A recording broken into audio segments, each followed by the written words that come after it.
सखी सहेली।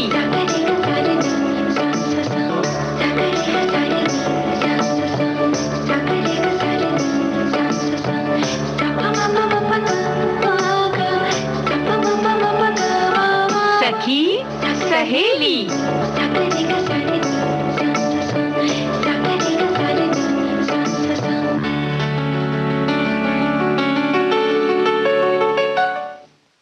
सखी सहेली कार्यक्रम में सभी श्रोताओं को विधि प्रवीण जैन और रेणु चतुर्वेदी का नमस्कार। रेणु जी बड़ी खुश लग रही है आज, अच्छा लग रहा है आज का दिन। भाई देखो ऐसा है ना कि हमने तो ये प्रण कर लिया है कि खुश रहने से भी कभी कभी खुशी अपने आप आ जाती है। वो सोचती है कि भाई ये बंदा खुश है तो चलो इसके पास चलते हैं, क्योंकि कभी कभी जो होता है ना कि आपने सोचा कुछ, हुआ कुछ, और हम बहुत कुछ सोचते रहते हैं और बस सोचते रहते हैं तो क्यों ना खुश रहने के बारे में सोचा जाए। बिल्कुल बिल्कुल सही बात है, हमें बस खुश रहना चाहिए, खुश रहने के बारे में सोचना चाहिए, क्योंकि कहते हैं कि अंतरिक्ष में जो बात पहुंचा दो वो वापस पहुंच जाती है आप तक। बिल्कुल। और एक इसके लिए बड़ा आसान सा अगर तरीका आप समझे तो ये है कि पृथ्वी गोल है तो गोल घूम के तो हमारे ही पास आना है जो कुछ हम डाल रहे हैं, है ना? सही बात है, बिल्कुल सही बात है। तो जब पृथ्वी गोल है तो आज हम 30 अप्रैल के दिन 1 मई की तिथि का कार्यक्रम मना ले, अगर आप आज्ञा दें तो। भाई ये तो हमारे श्रोताओं की जो होती है ना इच्छा, हम उसी के हिसाब से चलते हैं। और वैसे भी जो कल का दिन है यानी 1 मई मजदूर दिवस, वो बड़ा खास है। लेकिन जो उम्मीद वाली बात है और यह बातें हैं कि हम सोचते रहते हैं तो सोचने की क्या जरूरत है। हमारे दोस्त सोच रहे होंगे तो हम बता देते हैं कि आज हम बताएंगे वैज्ञानिक डॉक्टर इंदिरा हिंदुजा के बारे में। जी, और वृक्षारोपण, अभी प्राणवायु की बहुत आवश्यकता है और हम वहां तक कैसे पहुंच सकते हैं, इस बारे में आज हम चर्चा करेंगे।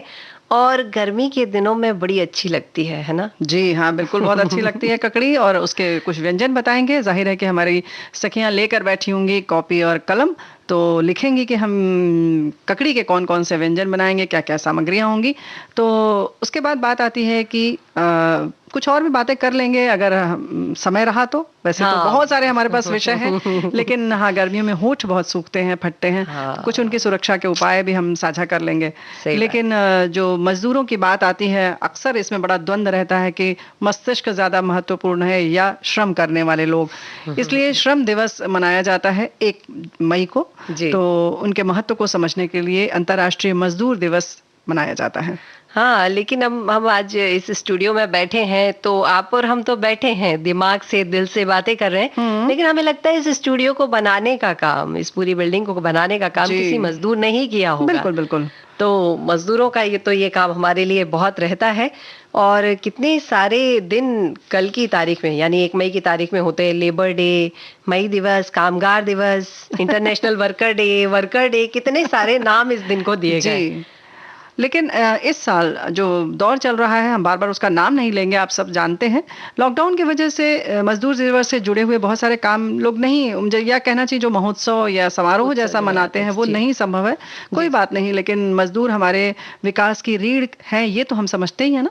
बिल्कुल सही बात है। बड़े बड़े महल अटारी में हम आराम से बैठते हैं और उन महल अटारियों को बनाने वाले, वो भोजन को हम तक पहुंचाने वाले, सारे काम, बहुत सारे काम ऐसे हैं, या यूं कहूं कोई भी काम बिना मजदूर के हो ही नहीं सकता। बिल्कुल, कल्पना भी नहीं कर सकते हम। बिल्कुल नहीं कर सकते, क्योंकि श्रम के बगैर कुछ भी संभव नहीं है। और 1 मई मजदूर दिवस की शुरुआत अमेरिका के इलिनॉय प्रांत के पश्चिम मध्य में सबसे बड़े शहर शिकागो से हुई, और शिकागो में शहीद मजदूरों की याद में पहली बार मजदूर दिवस मनाया गया। हाँ, अब देखिए 1 मई के दिन मजदूरों ने जो है वो आंदोलन छेड़ दिया था, क्योंकि लगातार 10 से 15 घंटे तक वो काम कर रहे थे और उन्हें बहुत परेशानी होती थी इस चीज से। तो इस कारण से वो हड़ताल पे आ गए थे और वह मांग कर रहे थे कि हमारे इस समय को कुछ एक निश्चित दायरे में बांध दिया जाए। और उनकी ये मांग थी कि 8 घंटे तय कर दिए जाएं, और इस दौरान उन्होंने हैमार्केट में एक बम धमाका भी हुआ। जब ये विरोध कर रहे थे तभी पुलिस ने प्रदर्शनकारियों से निपटने के लिए मजदूरों पर गोलियां चला दी, क्योंकि किसी की भी जब कोई मांग होती है ना तो सबसे पहले वो तो आंदोलित होते ही हैं, लेकिन जो व्यवस्था के खिलाफ जब वो खिलाफ तो नहीं कह सकते, उन्होंने अपनी एक मांग रखी, अपनी एक जरूरत रखी, तो हमेशा व्यवस्था में जो लोग होते हैं या जो ऊपर होते हैं वो ये सोचते हैं कि नहीं कुछ गड़बड़ है, ठीक ठाक तो चल रहा था, क्योंकि उन्हें दिक्कत नहीं हो रही थी, उन्हें कम पैसे में ज्यादा अच्छा सब रिजल्ट मिल रहा था। तो ऐसे में बहुत दिक्कत होती है और ये हादसे हुए और इसमें बहुत सारे हमारे मजदूरों ने जान गंवा दी। और बस ये जो दिन है, इसी दिन को याद करते हुए जो उन्होंने जान गंवाई है, 1 मई को अंतर्राष्ट्रीय मजदूर दिवस के रूप में मनाया जाएगा। यह घोषणा कर दी थी 1889 में पेरिस में एक अंतर्राष्ट्रीय समाजवादी सम्मेलन के अंदर। और इस दिन बहुत अच्छी बात है कि कामगार जो होते हैं, मजदूर जो होते हैं, उन्हें अवकाश भी दिया जाता है, दिया जाए, ये भी घोषणा की गई। और भारत में पहली बार 1 मई 1923 को मनाया गया। इसकी शुरुआत चेन्नई से हुई। लेबर किसान पार्टी ऑफ हिंदुस्तान के नेता कॉमरेड सिंगरावेलू चेट्टियार की अध्यक्षता में पहली बार भारत में मजदूर दिवस मनाया गया, जब मद्रास हाईकोर्ट के सामने एक बड़ा प्रदर्शन किया गया। और ये संकल्प भी लिया गया कि 1 मई को कुछ इस तरह से मनाया जाएगा कि सभी मजदूरों को खुशियां मिले उस दिन, और इस दिन हॉलीडे यानी छुट्टी का भी ऐलान कर दिया गया। यानी कि हमारे यहाँ काम करने से ज्यादा छुट्टी में मजा आता है। देखिए, कहते हैं ना, जो कम मिलता है वो अच्छा लगता है। और वैसे भी अवकाश जो होता है वो कहीं ना कहीं हमें फिर से ऊर्जावान करता है, और कहीं ना कहीं एक अवकाश या यूं कहें कि एक छोटा सा अंतराल बहुत जरूरी होता है, जो भी हम काम कर रहे होते हैं। जी जी। लेकिन आज ये जो अगर हम बात कर रहे हैं 1 मई की, आज की तारीख में, तो भाई गुजरात और महाराष्ट्र का स्थापना दिवस भी है, तो ढेर सारी बधाई हम आज दे देते हैं अपने साथियों को जो निवास करते हैं इन दोनों प्रांत में। बिल्कुल, हमारी तरफ से उन्हें ढेर सारी शुभकामनाएं। और जितने भी मजदूर हैं, उन्होंने हमारे लिए आज तक जितना किया है जी, उसके लिए पूरे विविध भारती परिवार की तरफ से हम सभी धन्यवाद देते हैं। जी हाँ, धन्यवाद देते हैं, ढेर सारी शुभकामनाएं, बहुत बहुत बधाई हो। और बधाई के तौर पर, तोहफे के तौर पर हम आपको एक गीत जरूर सुनवा सकते हैं। बिल्कुल, ये गीत हमारे सभी उन साथियों के नाम जो बनाते हैं सुंदर सुंदर महल अटारी। जीवन पथ के हम हैं मोती, मिले तो बने माला, और इस दुनिया की डगर डगर पर अपने दम से उजाला। मेहनत हमारा जीवन, हमारा जीवन, मेहनत हमारा नारा, हमारा नारा, मेहनत से जगमगा लो तकदीर का सितारा। मेहनत हमारा जीवन, मेहनत हमारा नारा, मेहनत से जगमगा लो तकदीर का सितारा। मेहनत हमारा जीवन, मेहनत हमारा जीवन।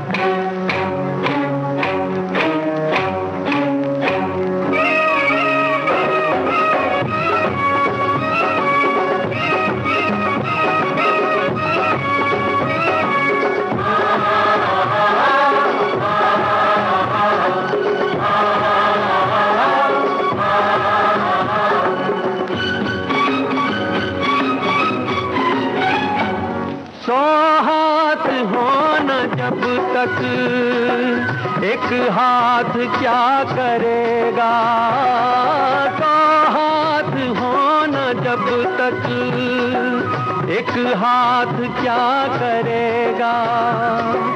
गर हम जिए अकेले कुछ काम ना बनेगा, कुछ काम ना बनेगा।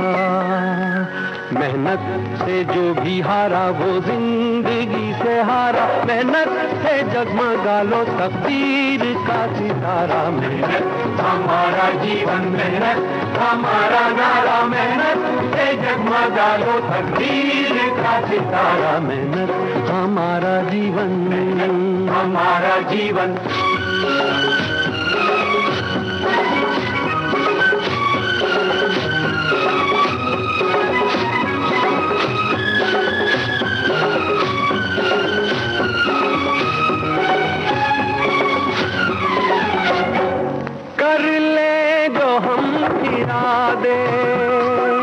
पत्थर पे गुल खिला दे, कर ले जो हम इरादे, पत्थर पे गुल खिला दे। हिम्मत है दिल में इतनी, आकाश को झुका दे, आकाश को झुका दे। अपने ही बाजुओं का लेते हैं हम सहारा, मेहनत से जगमगा लो तकदीर का सितारा। मेहनत हमारा जीवन, मेहनत हमारा नारा, मेहनत से जगमगा लो तकदीर का सितारा। मेहनत हमारा जीवन, मेहनत हमारा जीवन।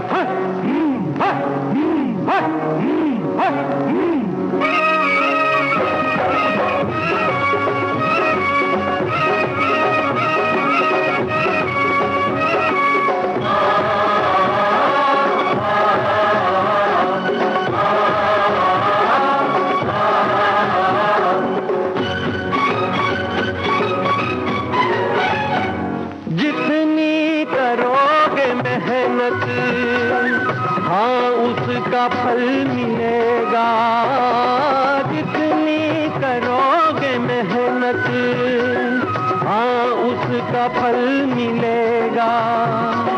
निखरेगा देश अपना, आगे जब भी बढ़ेगा, आगे जब भी बढ़ेगा। होगा ना कोई भूखा होगा, हंसी नजारा, मेहनत से जगमगा लो तकदीर का सितारा। मेहनत हमारा जीवन, मेहनत हमारा नारा, मेहनत से जगमगा लो तकदीर का सितारा। मेहनत हमारा जीवन, मेहनत हमारा जीवन।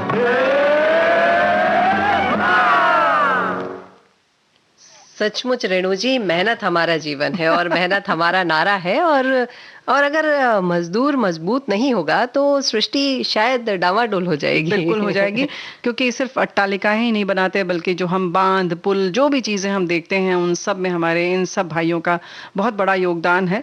और वैसे देखा जाए तो किसान भी हमारे बहुत बड़े रक्षक हैं, हमारे एक पिलर हैं, हमारे लिए स्तंभ हैं, जिनकी वजह से हम यहाँ पर बहुत आसानी से बैठे हैं, आराम से अनाज खा रहे हैं, सब्जी फल खा रहे हैं। और सब्जी फल की बात आती है तो भाई फिर आ जाते हैं पेड़ पौधे हमारे सामने ना। प्राण वायु, जीवन जिससे मिलता है वो पेड़ पौधे हैं। मतलब ये जो सांस ले पा रहे हैं, ये प्राण वायु, ये जो ऑक्सीजन है, ये हमें वही दे रहे हैं, वही पेड़ दे रहे हैं। भाई ये तो देखो, लोग कहेंगे कि हवा दिखाई नहीं देती है, लेकिन फिर भी हम तो कह रहे हैं ना, सीधे अनाज से शुरू करते हैं। हमें अनाज फल सब्जी सब ये दे रहे हैं वृक्ष। तो उसके बाद जो है वो ऑक्सीजन इस समय खास तौर से बड़ी अहमियत समझ में आ रही है।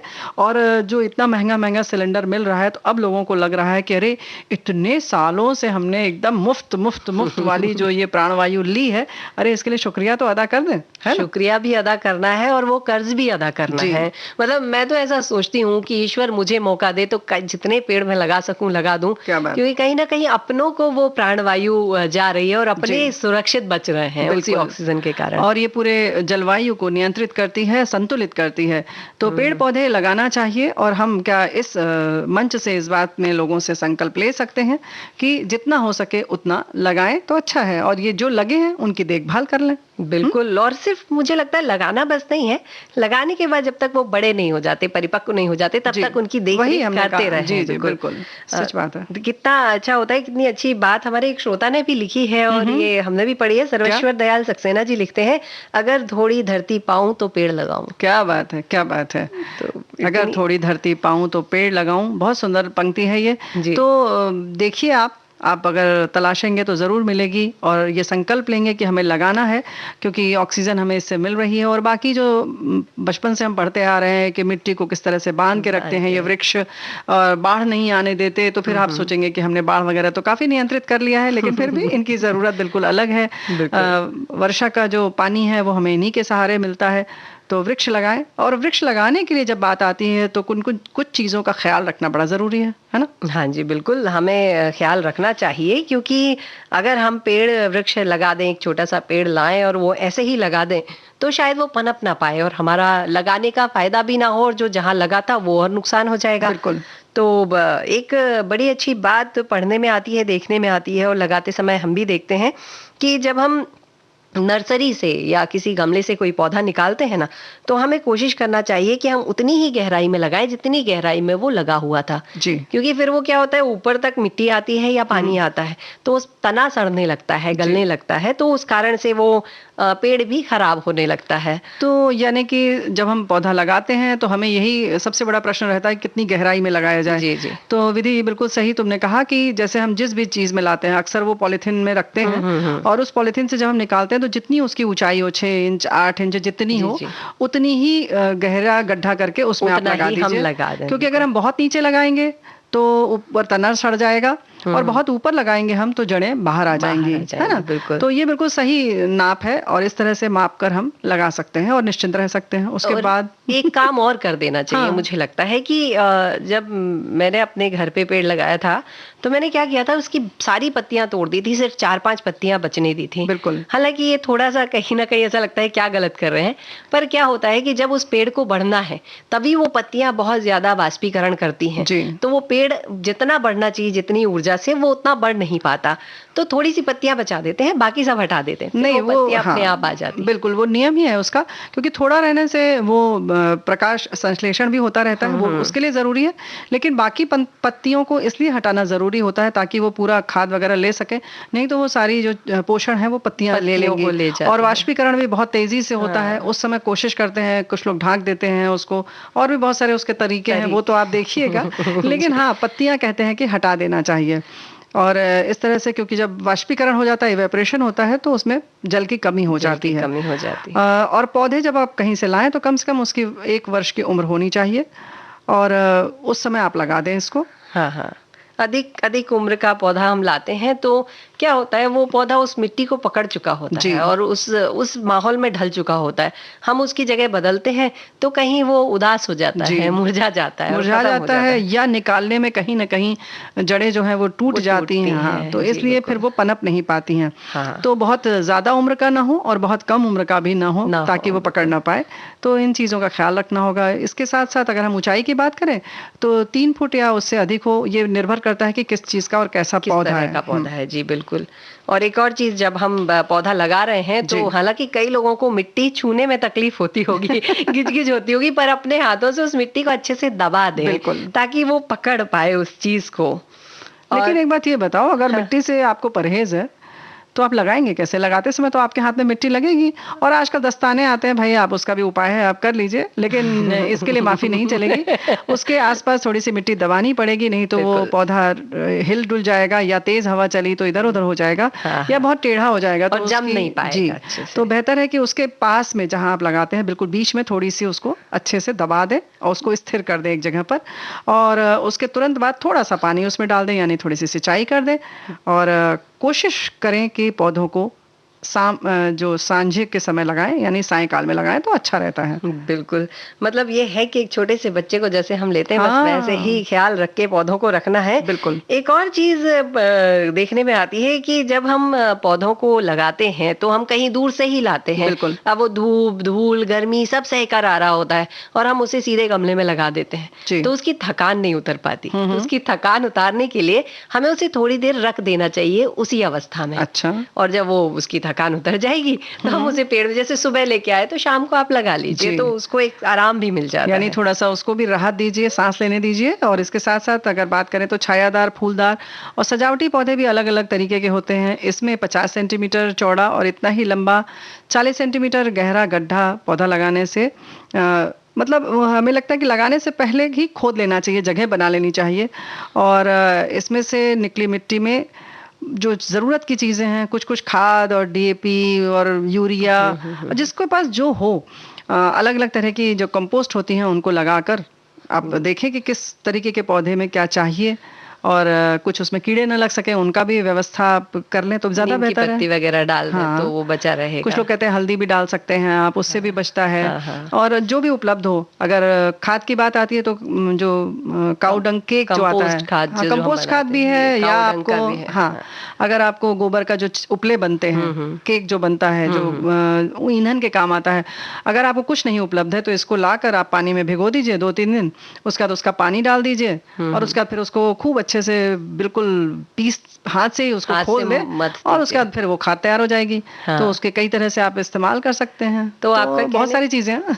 आपके कहने का मतलब ये है कि अगर मुझे छायादार फूलदार सजावटी पौधे लगाने हैं तो मुझे 1 डेढ़ महीने पहले वहां पे गड्ढा करके ये सारी चीजें डाल के उस बिल्कुल। मिट्टी को पोषक बना लेना जी होगा। हाँ, यानी कि तैयारी करनी होगी, जिसको कहते हैं ना प्लेटफॉर्म तैयार करना किसी भी चीज प्लेटफॉर्म के लिए। तैयार करना मतलब 1 डेढ़ महीने पहले वो जगह तैयार करना है, फिर 1 डेढ़ महीने बाद वो पौधा लाके लगा देना भाई है। तुमने कहा ना बच्चे की तरह, तो बच्चे का हाँ। बिस्तर पहले बनाना पड़ेगा ना। बिल्कुल सही बात कह रही हैं उसकी आप। तैयारी करनी पड़ेगी। तो बच्चे जब जन्म लेने वाले होते हैं तो हम कितने महीने पहले से तैयारी करते हैं, तो इनके लिए भी तैयारी करनी पड़ेगी। और ऐसे ही फलदार पौधे हैं, जैसे अगर हाँ, लाना वही मैं है। पूछने वाली थी, आपने छायादार फूलदार और सजावटी पौधे कह दिए, हमारे खाने का तो इंतजाम किया ही नहीं। नहीं नहीं, बहुत बढ़िया खाएंगे।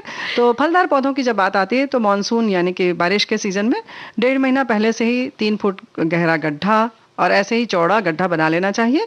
इसमें भी वही मिट्टी, गोबर की खाद और नहर और जो उसके साथ साथ दीमक मतलब कीड़े वगैरह न लगे उनकी पूरी व्यवस्था है, बहुत कर सारी लेनी चीजें वो सब कर लें।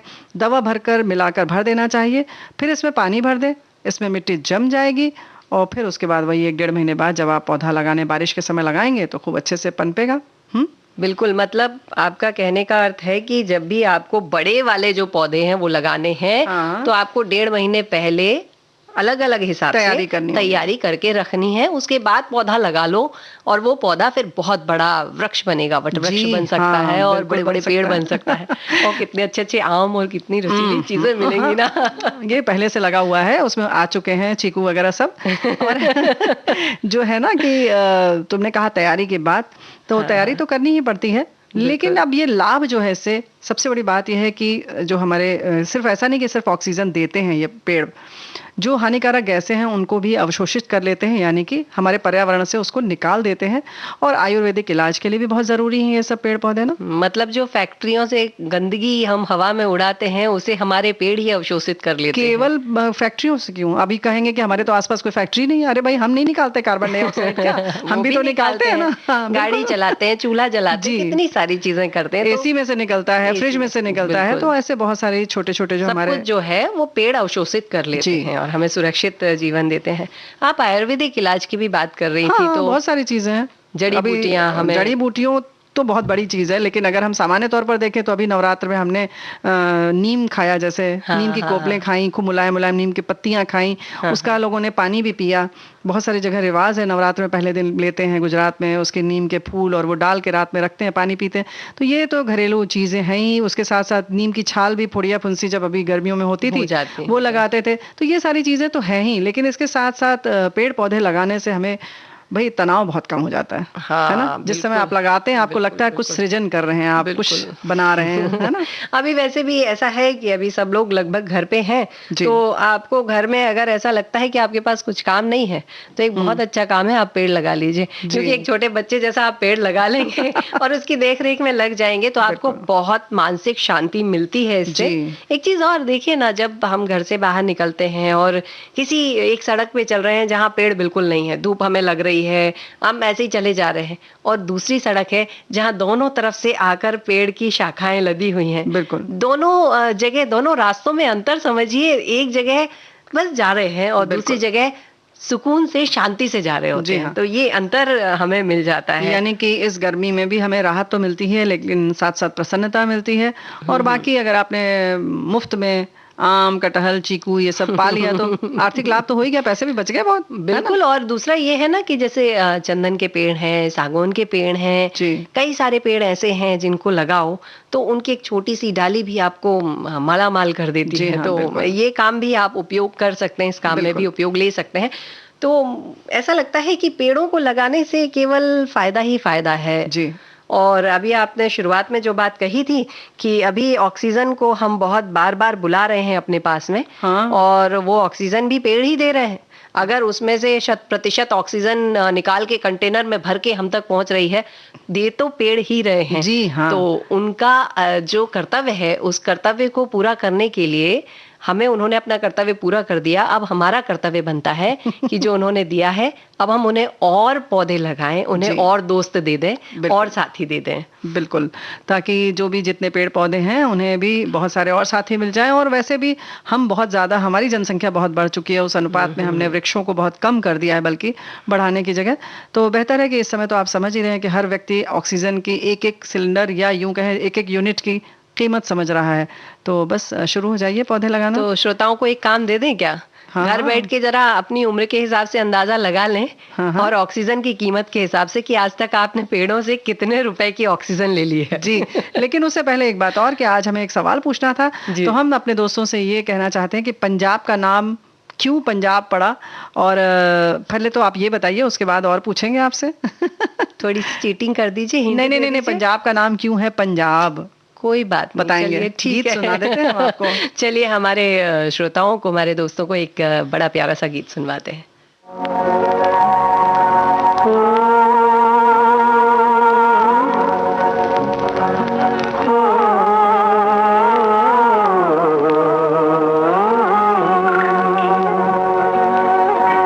पर्वतों के पेड़ों पर शाम का बसेरा है, पर्वतों के पेड़ों पर शाम का बसेरा है, सुरमई उजाला है, चंपई अंधेरा है, सुरमई उजाला है।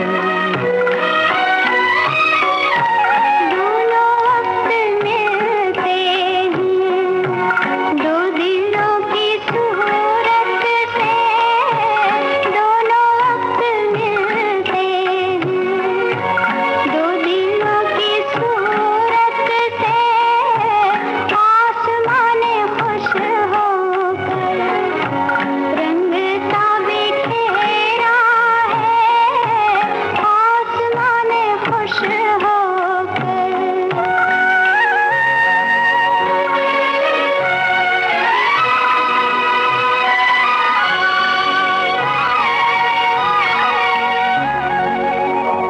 ठहरे ठहरे पानी में गीत सरसराते हैं, ठहरे ठहरे पानी में गीत सरसराते हैं, भीगे भीगे झोंकों में खुशबुओं का डेरा है, भीगे भीगे झोंकों में खुशबुओं का डेरा है, पर्वतों के पेड़ों पर।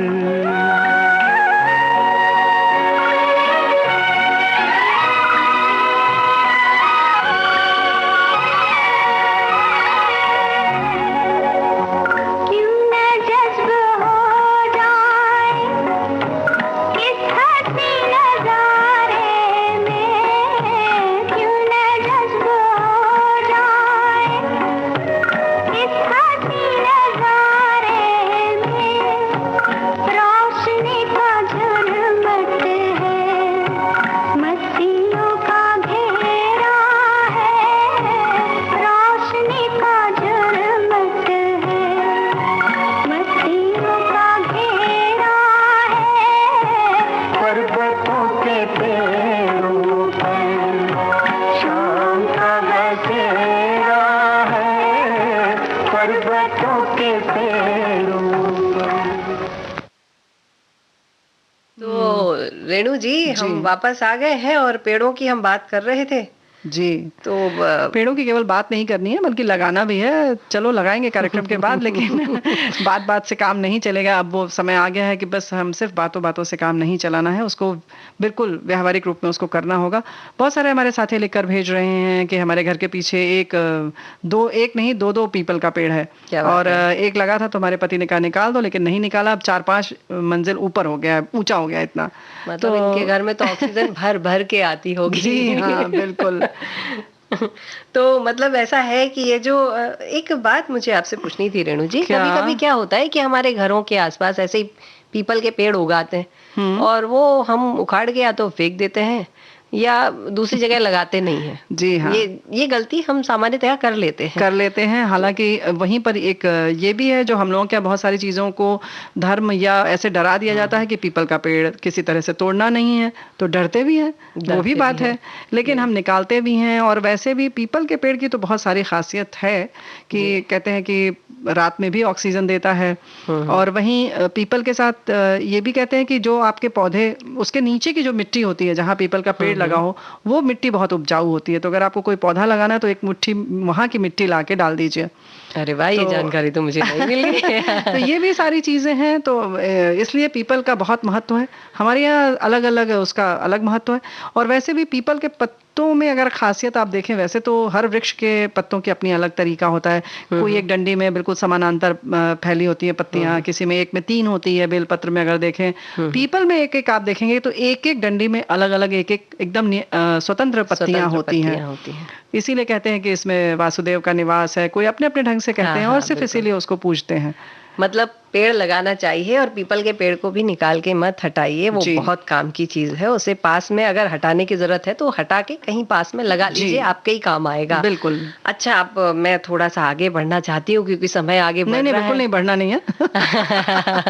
बढ़ने दीजिए रेणु जी, क्योंकि हमारे भाई बढ़ना ही साथी पड़ेगा, लोग- क्योंकि हमारे बहुत सारे साथी जवाब लिख रहे हैं कि 5 नदियों का प्रदेश है, इसलिए इसको पंजाब कहते हैं। क्या बात है। कह दिया, लेकिन 5 नदियों के नाम तो लिखिए भाइयों आप लोग। हाँ, बस इतने से में थोड़ी चलेगा। हाँ, तो बस 5 नदियों के नाम लिखिए।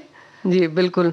तो अभी मतलब हमारे घरों में जो बच्चे होते हैं ना, जी। वो आते हैं हमारे भोजन करने के बीच में और हमारी थाली में से कुछ चुरा के भाग जाते हैं और हाँ। छुप के कहीं बैठ के खाते हैं। उनको बिल्कुल। रोटी खिलाओ, नहीं खानी है, पर एक चीज होती है ककड़ी, हाँ, जो हर बच्चा उठा के भागता है और बड़े प्रेम से खाता है। और कई बच्चे तो उसके बीच बीच को खा लेते हैं क्योंकि दांत नहीं होते हैं, और बाकी भाग छोड़ देते हैं। जी। तो जो बच्चों की पसंद की है, हमारे पसंद की है, और बुजुर्ग भी कहते हैं इसे जरा किसके दे दो, हम भी खा लें। हाँ, तो ये बात तो है। और क्योंकि ये गर्मी के लिए बिल्कुल कह सकते हैं अमृत है, क्योंकि जी। बहुत शीतलता देती है ककड़ी। ककड़ी हो या खीरा हो, इनका सब अपना महत्व है। और ये सब हमने जैसे बार बार हम कहते हैं कि जो मौसम के फल हैं या सब्जियां हैं या इस तरीके की सलाद की चीजें हैं, उनका जरूर सेवन करें।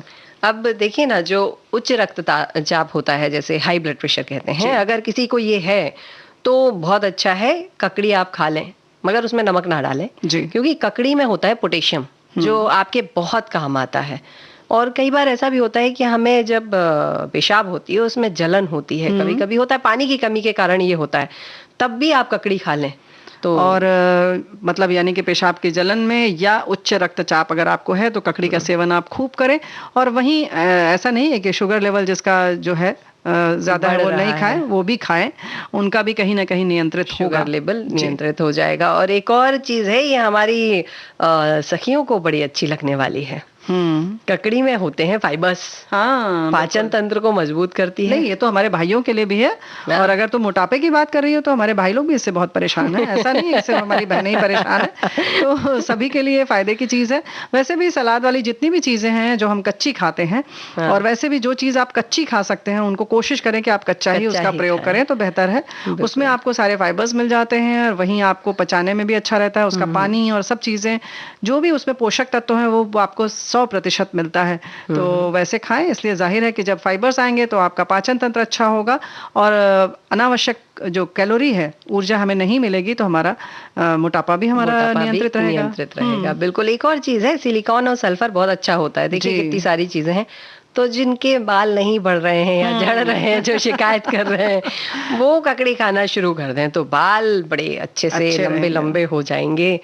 तो आपने अभी बताया ही है कि सलाद खाने से वजन कम होता है, सहायक होती है। तो अगर हम अपनी सहेलियों के साथ बांटें तो शायद हमारी सहेलियां ही यहाँ पर लिखकर भेज देंगी, हमारी सखियां ही लिखकर भेज देंगी, कई तरह की सलादें बन सकती हैं ककड़ी से। हाँ, बन सकती है, लेकिन उससे पहले ये बता दें जरूर कि सलाद के लिए अक्सर ये कहा जा रहा है कि खाने से पहले इसको खा लें तो हाँ, बेहतर है। बेहतर। जैसे अक्सर हम सोचते हैं कि खाने के साथ खाएं, लेकिन अगर भोजन से पहले आप ककड़ी एक प्लेट खा लें तो आपको बहुत फायदा करेगी। बिल्कुल, है ना? क्योंकि कच्चा पक्का साथ में नहीं खाएं, जी। पहले खा लीजिए, सलाद खा लें, हाँ, उसके फिर बाद आप भोजन पूरा कर लें। भोजन करें। बिल्कुल बिल्कुल। तो तुम क्या कुछ उसका व्यंजन बताने जा रही हो, बताओ फटाफट। नहीं, मुझे तो रायता बहुत पसंद है हाँ, दही हाँ, के बताओ, साथ में, तो बताओ। मैंने सोचा कि जरा रायते के बारे में बात कर लूं। जी। तो अब देखिए, खीरा ककड़ी जिसे कहते हैं उसे हमें कुछ नहीं करना है, कद्दूकस करना है। और मैं हमारी सखियों को एक बात कहना चाहती हूँ कि जी। कोशिश करिए कि उसके छिलके के सहित आप कर लें, लेकिन ककड़ी बनाने के पहले एक काम जरूर करना है, उसके एक ओर से जहां से वो पेड़ के साथ लगी होती है जी। वहां पे एक छोटा सा कट लगाना है, थोड़ा सा गोदना है और घिस देना है दोनों भागों को लेकर। यहाँ पर विधि बहुत सारे प्रांत में ऐसा है कि खीरा और ककड़ी दोनों अलग अलग अलग-अलग हो जाते हैं। वो जो ककड़ी आती है पतली वाली, जिसमें हाँ। खुद उसमें धारियां होती धारियां हैं, होती हैं। उनको छीलना ही नहीं रहता, उनको सीधा सीधा वैसे ही सीधा-सीधा खा लेते पूरा। हैं। जी। और खीरा जो होता है उसको छीलते हैं कुछ लोग, और अगर आप बहुत पतला मुलायम सा है तो आप तो उसको आप ना छीलें छीलें तो भी बेहतर नहीं। है। बिल्कुल। तो इन दोनों में थोड़ा सा फर्क है। ककड़ी में हम इस तरीके का सिर काट के और घिसते नहीं हैं, घिसते नहीं है, पर लेकिन खीरा में हम ये काम करते हैं। हम्म। बिल्कुल। तो उससे उसकी अगर वैसे भी कड़वाहट कहा होती गया है कि खीरा सर से काटिए, मलिए नमक लगाए, रहीमदास जी ने कहा है। जी बिल्कुल। तो जैसा कि हमारी रेणु जी ने बताया वैसा कर लें, और उसके बाद पुदीने की कुछ पत्तियां ले लें और उनका अच्छा। बढ़िया पेस्ट बना लें। अब जो सबसे पसंदीदा काम है, एक कटोरी दही में ये जो ककड़ी है या खीरा है जो भी आपने किसके रखा है वो मिला दें, हाँ। काला नमक डालें, और नमक की जगह पर अगर आप समुद्री नमक की जगह पर जो व्रत में उपयोग करते हैं सेंधा जी। नमक, अगर वो डालेंगे तो वो ज्यादा फायदेमंद होगा। बिल्कुल। तो सेंधा नमक डाल लें और पुदीना जो पीसा था वो डाल दें। अब इतना बनने के बाद में सबसे ज्यादा जरूरी चीज होती है जो एक अलग ही स्वाद लेकर आता है, वो होता है जीरा। हाँ, जीरा। जीरे को हल्का सा भून लें तवे पर और हाथ से थोड़ा सा मसलते हुए छिड़क दें। जी। बन गया आपका रायता, और इस रायते का बड़े आराम से बड़ी खुशी के साथ आनंद उठाएं। जी हाँ, और चाहे तो आप अगर भुना हुआ जीरा पीस के रखे हुए हैं तो वो उसका इस्तेमाल कर लें। और जो हमने खीरे के लिए बात कही थी कि ना कि खीरा सरते काटिए, मलियत नमक लगाए, और रहीमन करुए मुखन को चाहियत यह सजाए, यानी कड़वा मुंह है तो उनको यही सजा मिलनी चाहिए। इसीलिए खीरा जो है उसमें जो कड़वापन है वो निकल जाता है जब उसको सिर से काट के अलग किया जाता है। बिल्कुल, तो हमारे बहुत सारे कवियों ने इस तरह से लिखकर दोहे दिए हैं जो उदाहरण हमें दिए। जिंदगी के सबक देते हैं। जी, जी। इसके साथ साथ सब्जी भी बनाई जा सकती है। हाँ है ना? बिल्कुल, इनको- राजस्थान में बड़े चाव से खाई जाती है। बिल्कुल, बहुत सारी जगहों पर खाई जाती है। इसमें अच्छे से छीलकर सब्जी के लिए, हाँ, अगर आपने खीरा लिया है तो उसको छील लें और मध्यम आकार के टुकड़ों में काट लें। चाहे तो आप बीच से काट कर उसको आधा आधा भी काट सकते हैं या 4 टुकड़े भी कर सकते हैं। और फिर थोड़ा सा तेल या घी जिसमें आप बनाना चाहें गरम करें। गरम तेल में जीरा, कटी हरी मिर्च डालें, और मिर्च जब लाल हो जाए तो मसाले जैसे हल्दी, पिसा धनिया, और फिर उसमें जो भी आप चाहें डाल दें, हींग डालें, और साथ में कटे हुए टमाटर डाल लें। जब टमाटर पक जाए तो ककड़ी डाल दें, या जो खीरा आप चाहते हैं वो डाल लें, और फिर उसके हिसाब से आप जैसा चाहती हैं नमक डाल लें, और धीमी आंच में 5 से 7 मिनट पकाएं, और उसके बाद धनिया आदि से सजा कर उसको परस दें। क्या बात है, मुंह में पानी आ रहा है। ऐसी इतनी अच्छी सब्जी और पौष्टिक सब्जी मिलेगी। बिल्कुल पौष्टिक सब्जी मिलेगी। इसके साथ साथ एक और भी है तरीका इसका कि आप चाहें तो ऐसे ही जैसे हम छौंकते हैं वैसे ही घी में उसको छौंक लें। खीरा या ककड़ी जो भी चीज आप चाहते हैं, ऐसे ही थोड़ा सा जीरा डालें, उसमें थोड़ा सा हल्दी डालें, लाल मिर्च या हरी मिर्च काट के डाल दें, और उसके बाद वो जब हल्का सा गल जाए, बल्कि ठीक ठाक गल जाए, तब उसमें आप बहुत फेंटा हुआ, बल्कि छाना हुआ दही जो है वो आप डाल दें। और जब आप दही डालेंगी तो उसको धीरे धीरे चलाती रहें, नहीं तो दही फट जाएगा, पानी अलग हो जाएगा। और उसके पहले आप नमक बिल्कुल ना डालें, और इसको चलाती रहें। उसका जब पूरा दही पड़ जाएगा उसमें, तब उसके बाद जब उबलने लगे सब्जी आपकी, तब उसके बाद उसमें नमक डालें, और ऊपर से आप सूखा धनिया पाउडर या मसाला आप छिड़क सकती हैं, और हरा धनिया भी डाल सकती हैं। तो इस तरह से दही वाले भी खीरा या ककड़ी की रसेदार सब्जी आप खा सकते हैं। हमारे लिए फिर से लालच में डाल दिया, मतलब दही वाली सब्जी साथ में खाने को मिल रही है। अच्छा, अभी एक चीज और बड़ी अच्छी है, ककड़ी के बड़े। हाँ, मतलब ये तो चटपटी चीजें हमें पसंद आती हैं, हम भारतीय हैं, जब तक चटपटा कुछ ना मिले कैसा चलेगा। तो अब हमको क्या करना है, ककड़ी को अच्छे से धोना है, छील लेना है, बिल्कुल छोटे छोटे टुकड़ों में उसे काट लेना। अच्छा। अदरक लहसुन, जो लहसुन नहीं खाते हैं वो छोड़ भी सकते हैं, बाकी अदरक लहसुन का पेस्ट बना लीजिए जी। और वो अदरक लहसुन का पेस्ट उस ककड़ी के उसमें डाल दीजिए। हल्दी, धनिया पाउडर, गरम मसाला, नमक, और जो प्याज खाते हैं वो प्याज के भी बिल्कुल बारीक कट करके उसमें मिला दें। अब हम उसमें बेसन मिलाएंगे और मिलाएंगे सोडा। अच्छा, अब इसमें आपको पानी बिल्कुल नहीं डालना है। सोडा कितना ये तो बताओ। एक चुटकी सोडा, अच्छा। बिल्कुल थोड़ा सा।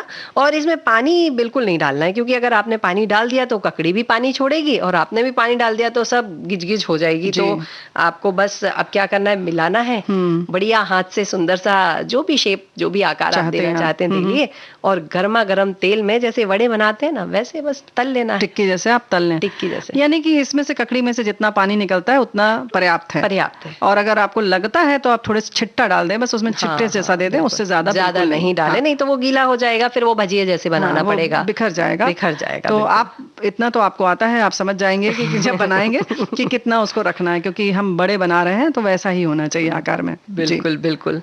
और अभी एक चीज और मैं बता दूं। हाँ जो बिल्कुल मुझे बिल्कुल बता बड़ी दो, मजा उसके आ रही बाद थी। तो गीत सुनना है, लेकिन पहले बता दो तुम्हें।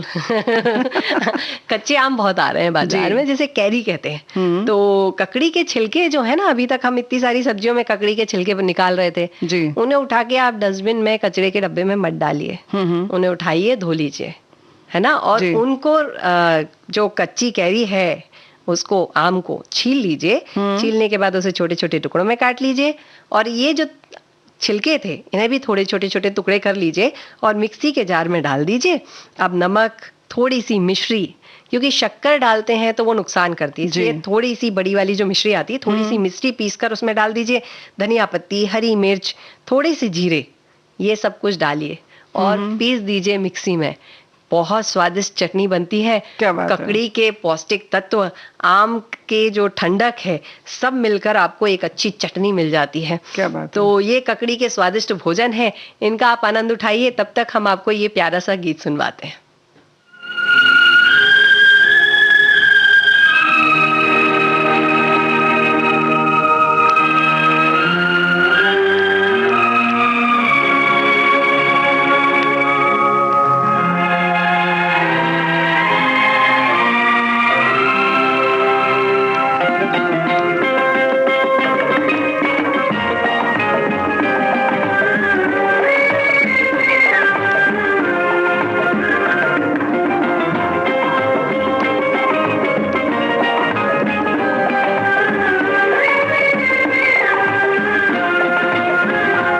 तेरे होठों के दो फूल प्यारे प्यारे, तेरे होठों के दो फूल प्यारे प्यारे, मेरे प्यार की बहारों के नजारे। अब मुझे चमन से क्या लेना, क्या लेना। तेरी आंखों के दो तारे प्यारे प्यारे, मेरी रातों के चमकते सितारे। अब मुझे गगन से क्या लेना, क्या लेना। तेरे होठों के दो फूल प्यारे प्यारे।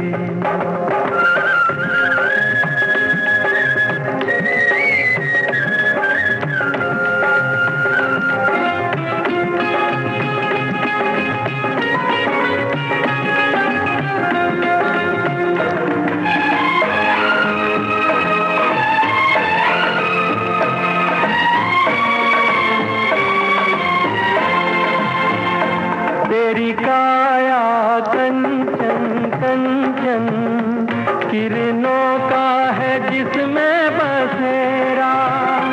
तेरी सांसें महकी महकी, तेरी जुल्फों में खुशबू का डेरा। तेरा महके अंग अंग जैसे सोने में सुगंध, मुझे चंदन बन से क्या लेना, क्या लेना। तेरी आंखों के दो तारे प्यारे प्यारे, मेरी रातों के चमकते सितारे।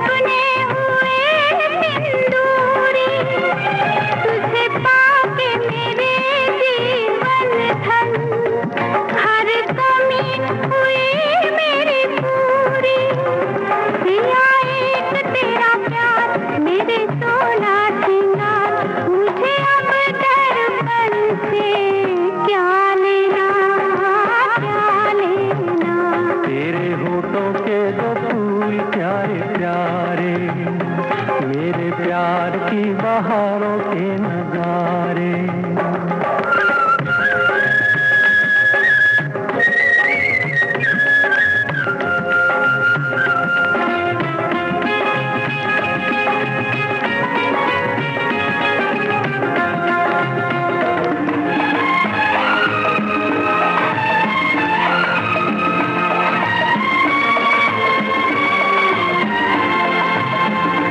तेरा मुखड़ा दमके चमके जैसे सागर पे चमके सवेरा। तेरी बाहें प्यार के झूले, तेरी बाहों में झूले मन मेरा। तेरी मीठी हर बात रचती है बरसात, हमें अब सावन से क्या लेना, क्या लेना। तेरे होठों के दो फूल प्यारे प्यारे, तेरी आंखों के दो तारे प्यारे प्यारे। अब मुझे चमन से क्या लेना, अब मुझे गगन से क्या लेना, क्या लेना। हमें क्या लेना, क्या लेना। हमें क्या लेना, क्या लेना।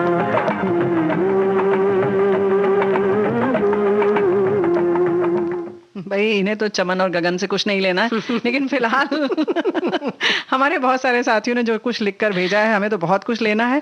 और अभी छोटा सा, वैसे होठों की बात हम बाद में करेंगे ना, हाँ हाँ बिल्कुल। पहले इंदिरा हिंदुजा जी के बारे में बात है कर ना? लेते हैं, ज्यादा अच्छा होगा। और उससे अच्छा नहीं है कि हमारे बहुत सारे साथियों ने लिखकर भेज दिया है। 5 नदियों का प्रदेश, मतलब पंजाब। देखिए हमारे श्रोता कितने ज्ञानवान हैं, इतने बिल्कुल सारे है। श्रोताओं ने उत्तर भेजा है, तो मुझे लगता है वो घर बैठे अपने लिए तालियां जरूर बजा सकते नहीं हैं। नहीं, हम भी यहाँ बजाते बैठ के बजा रहे हैं। बिल्कुल, हमारे बहुत सारे, और पता भी था इनको। हम तो बिल्कुल। बस ये इसलिए कि और भी हमारे सब साथियों को एक बार याद आ जाए उन 5 नदियों का, क्योंकि हम भी जब आपसे बातें करते हैं ना, तो हमें फिर से एक बार जोड़ना घटाना पड़ता है कि कौन कौन सी है। तो ये नदियां हैं झेलम, सतलज, रावी, चेनाब और व्यास। व्यास, ये 5 नदियां। 5 नदियां, और ये फारसी का शब्द है पंच आब, पंजाब। तो भाई बहुत बहुत मुबारक हो आप सभी को। बिल्कुल। और ये मुबारकबाद हम हमारे श्रोताओं को दे रहे हैं जी। और ऐसी ही मुबारकबाद मैं देना चाहती हूँ। हमारे देश में बहुत सारे ऐसे माता पिता हैं जिनके जीवन में आशा की किरण नहीं आ रही थी, और जी। वो आशा की किरण किसी महिला की मेहनत के कारण आई है। बिल्कुल। तो आज हम उनके बारे में चर्चा करेंगे। बिल्कुल, हाँ। वैज्ञानिक इंदिरा हिंदुजा कहते हैं कि वैसे भी जैसे तुमने कहा ना कि जो किरण है प्यार की, खुशियों की, वो नहीं आ रही थी। बहुत सारे ऐसे दंपत्ति, उनको मिला ये उपहार के तौर पर। और जाहिर है कि जो बच्चे होते हैं, संतान होती है, तो बिल्कुल उपहार ही लगता है कि ईश्वर ने कोई बड़ा प्यारा सा तोहफा दे दिया है ना। तो और ऐसे मुश्किल समय में जिनके पास की कोई आशा नहीं होती है, ये सारी चीजें हिंदुजा ने एकदम कहना चाहिए कि सच करके दिखा दिया, सच करके दिखा दिया। बिल्कुल बिल्कुल। और कहते भी है ना, जो बच्चे होते हैं वो माता और पिता के उस जोड़ को और मजबूती प्रदान करते हैं। तो ये जो बच्चे हैं, अब ये बच्चे सीधे सीधे स्तर पर नहीं मिल पा रहे हैं, तो उन्होंने इसके लिए काम किया है, और वो है परख नली शिशु।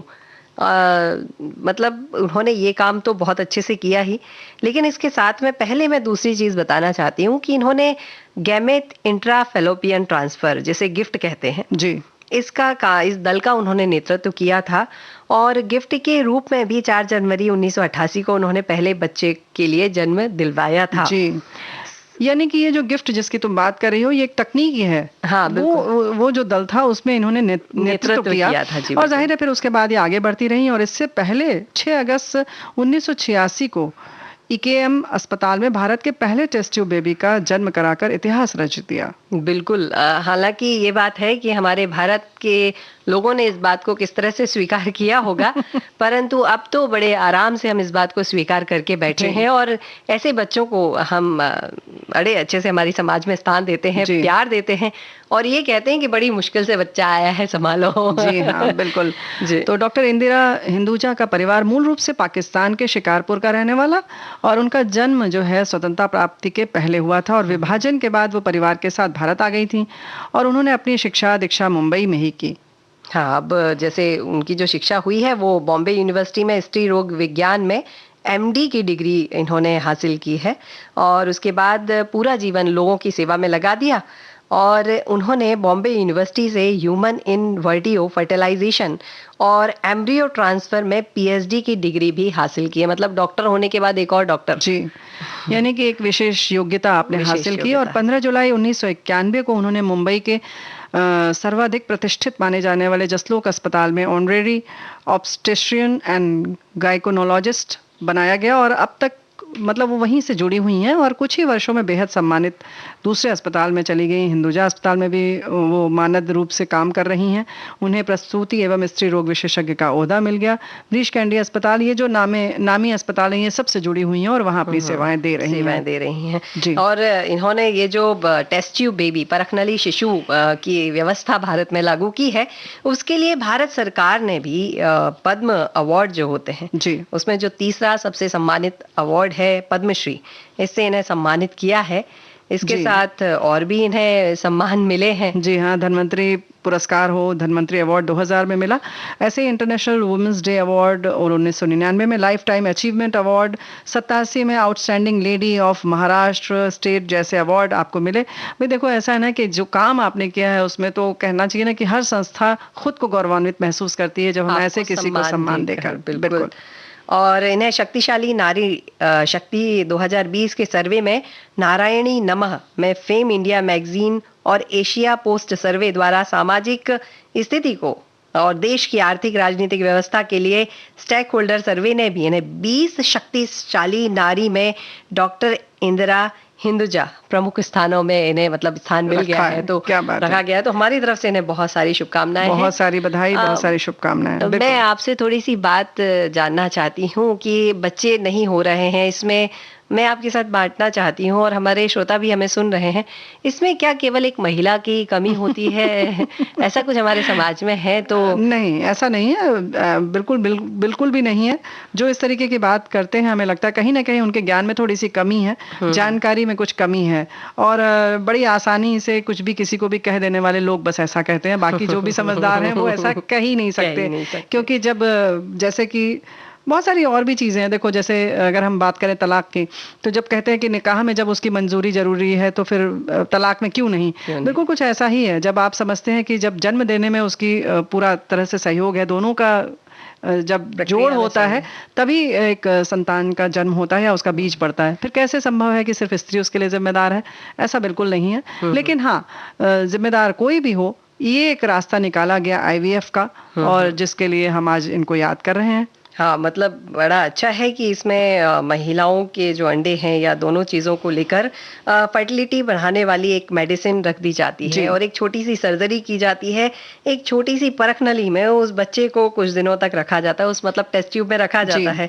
फिर 2-3 सप्ताह में एक छोटा सा भ्रूण जो है वो तैयार हो जाता है और इसकी सफलता असफलता 14 दिन बाद पता पड़ जाती है और फिर उसको उसी महिला के गर्भ में रख दिया जाता है और वो पनप के एक बढ़िया बच्चे का रूप धारण कर लेता है। होता ऐसा है ना कि अंडाणु हो या कोई भी चीज हो, उसमें कहीं ना कहीं उसके निषेचन की जो बात होती है, फर्टिलाइजेशन की, वो उसको पूरा माहौल नहीं मिल पाता है या वो जो गर्माहट कह लो या पूरी स्थिति नहीं मिल पाती है, उसको थोड़ा कृत्रिम रूप से सशक्त बनाते हैं। अभी जैसे हमने पौधे की बात कही, तो हम तैयारी करते हैं, जरूरी नहीं कि हर मिट्टी में वो पौधा पनप जाए। ऐसे ही कहते हैं कि हर फूल फल बने, ये जरूरी नहीं है। तो कुछ उसके लिए फिर प्रयास किए जाते हैं और बच्चों के लिए चूंकि बहुत कीमती होते हैं और हर दंपत्ति चाहता है कि उनको औलाद हो, तो ये एक नया निकाला गया रास्ता कि उसको कृत्रिम रूप से कुछ उसको सशक्त बनाया जाए, थोड़ा सा उसको इस तरह से रखा जाए कि वो आगे अपना जीवन खुद ब खुद अपनी माँ के गर्भ में आगे बढ़ा सके।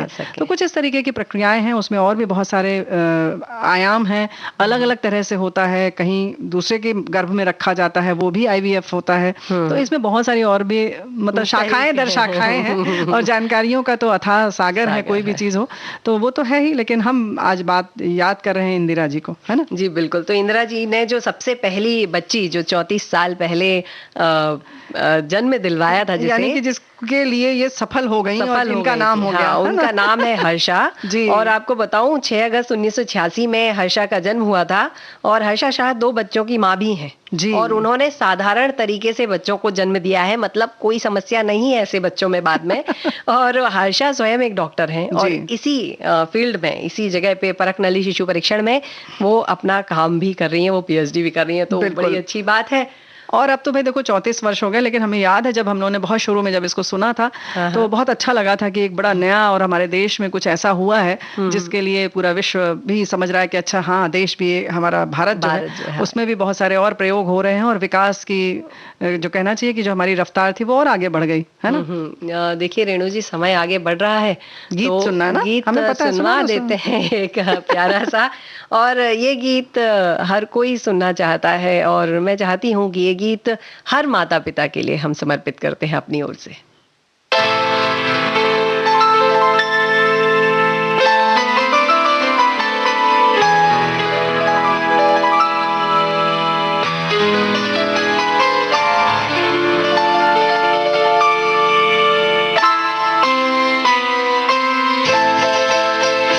ये तो सच है कि भगवान है मगर फिर भी अनजान है। ये तो सच है कि भगवान है मगर फिर भी अनजान है। धरती पे रूप माँ बाप का उस विधाता की पहचान है। ये तो सच है कि भगवान है।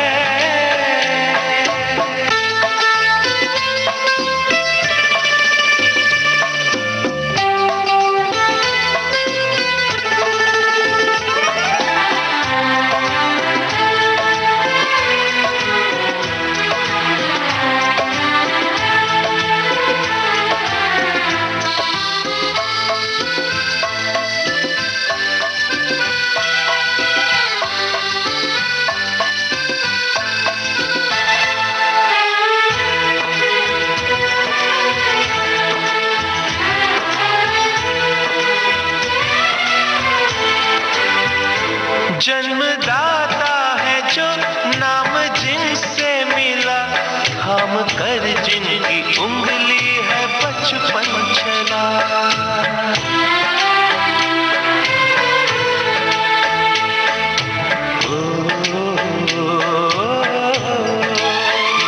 कांधे पर बैठ के जिनके देखा जहां, ज्ञान जिनसे मिला, क्या बुरा क्या भला। इतने उपकार है क्या कहें, ये बताना ना आसान है। धरती पे रूप माँ बाप का उस विधाता की पहचान है। ये तो सच है कि भगवान है।